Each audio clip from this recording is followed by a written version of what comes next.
नमस्कार, मैं RS academy Ghazipur से अखिलेश। आप सभी लोग को पता होगा कि नवोदय विद्यालय का फॉर्म आ चुका है, जिसका लास्ट डेट 31 जुलाई 2026 तक है। सभी पेरेंट्स से निवेदन है कि जिन बच्चों का फॉर्म भरना है, वो सभी पेरेंट्स अपना निवास और बच्चे का सेंट्रल की कास्ट सर्टिफिकेट बनवा लें, या बच्चे के आधार कार्ड पे भी भरा सकता है।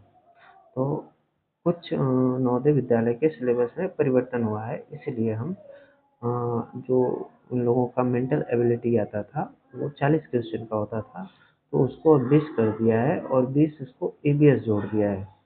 तो आज हम लोग ईवीएस के बारे में पढ़ते हैं। पर्यावरण क्या होता है? सबसे पहले पर्यावरण का परिचय देते हैं कि पर्यावरण होता क्या है, हम किस पर्यावरण में रहते हैं, यहाँ पे कितनी गैसें हैं, कितनी मात्राएं में हैं, ये सारी चीज़ें आपको हम बताने वाले हैं। तो जितने बच्चे हमारी वीडियो देखेंगे, वो लाइक शेयर और कमेंट करते रहेंगे, ताकि हम और वीडियो बना के उनको डाल सकें। इसी हिसाब से उनका पेपर भी होगा, टेस्ट भी कराया जाएगा।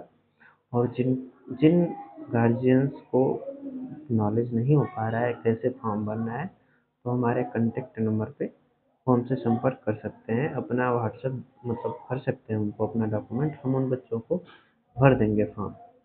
तो आइए चलते हैं पर्यावरण का परिचय। Introduction of environment. पर्यावरण क्या होता है? देखिए, पर्यावरण को दो भागों में बांटा गया है, एक परि और परिधन आवरण ना।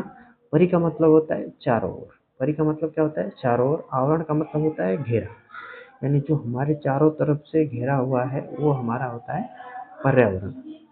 इस प्रकार पर्यावरण का जो कुछ हमारे चारों तरफ, वही पर्यावरण है। अब पर्यावरण की उत्पत्ति कैसे हुई है, ओरिजिन कैसे हुआ है, तो उत्पत्ति के बारे में देखते हैं कि पर्यावरण की उत्पत्ति कैसे हुई।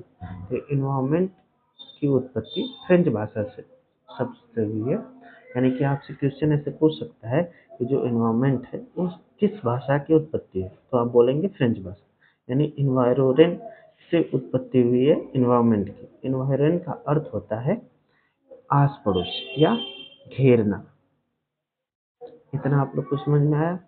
यानी कि यहाँ से क्वेश्चन बन सकता है एक, जो उत्पत्ति इन्वायरमेंट की उत्पत्ति है कि इन्वायरोरेन किस भाषा का शब्द है, तो फ्रेंच भाषा शब्द का है। या इन्वायरोरेन का अर्थ क्या होता है, तो आस पड़ोस।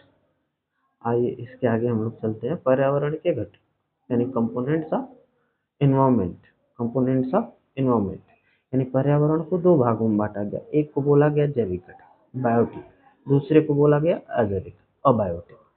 जैविक घटक का मतलब होता है जिसमें सजीव वस्तुएं आती हैं, वो जैविक घटक होते हैं। अजैविक का मीन्स होता है जिसमें निर्जीव वस्तुएं नॉन लिविंग थिंग्स आएंगी, वो हमारे लिए अजैविक घटक होगा। पर्यावरण के घटक एवं तत्व, components and elements of environment, इसके बारे में हम लोग को पढ़ना है आज कि पर्यावरण के घटक क्या होते हैं और तत्व क्या होते हैं। तो जैसे हमने बताया कि पर्यावरण को दो भाग में बांटा गया, एक को बोला गया बायोटिक कंपोनेंट्स, एक को बोला गया ना अबायोटिक कंपोनेंट्स। तो जो बायोटिक कंपोनेंट्स हैं उसमें क्या क्या आते हैं, हमने आपको बता रखा था कि जो बायोटिक कंपोनेंट्स है उसमें सजीव घटक होते हैं।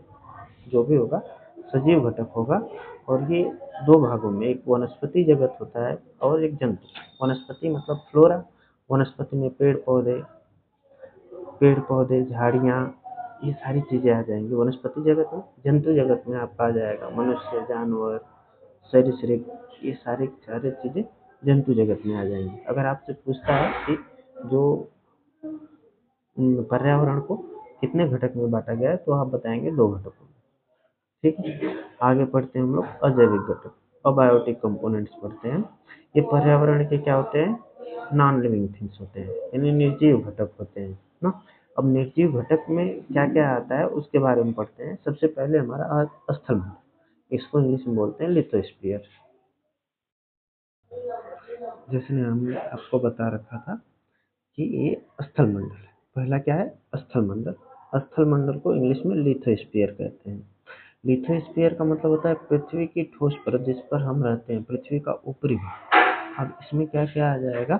पर्वत आ जाएगा, हमारा पठार आ जाएगा, मरुस्थल आ जाएगा, मिट्टी आ जाएगी, पठार आ जाएगा। ये सारी की सारी चीजें क्या हमारी हैं? स्थलमंडल। इसमें मिट्टी भी आ सकता है। अगर आपसे पूछ दे मिट्टी किस मंडल में पाया जाता है, तो आप बताएंगे कि स्थल मंडल में पाया जाता है। अगला हमारा है जलमंडल, इसको बोलते हैं हाइड्रोस्फीयर। क्या बोलते हैं? हाइड्रोस्फीयर। पृथ्वी का जलीय भाग जैसे नदी, तालाब, झील इत्यादि। नदी, तालाब, झील इत्यादि। इसके अलावा और सागर, महासागर, समुद्र भी हो सकता है। ये सभी के सभी जलमंडल में पाए जाते हैं। अगला टॉपिक हम लोग का रहेगा वायुमंडल। वायुमंडल को एटमॉस्फेयर बोलते हैं। पृथ्वी के चारों ओर मौजूद गैसों का आवरण, जैसे ऑक्सीजन, नाइट्रोजन, कार्बन डाइऑक्साइड, ये सभी के सभी वायुमंडल में पाए जाते हैं, इसलिए इनको एटमॉस्फेयर बोला जाता है। अगर आपसे पूछ दे कि वायुमंडल में नाइट्रोजन कितने परसेंट में है, तो आप बताएंगे 78%। ऑक्सीजन पूछेगा तो 21%। ये सभी क्वेश्चन बनने लायक हैं बच्चों के हिसाब से। ये नवोदय विद्यालय जो भी है, ये क्वेश्चन बना सकता है कि वायुमंडल में सबसे ज़्यादा कौन सी गैस पाई जाती है, तो वो होती है नाइट्रोजन। तो इसके आगे हम अगली टॉपिक लेके आएंगे। तब तक के लिए बाय बाय, टाटा।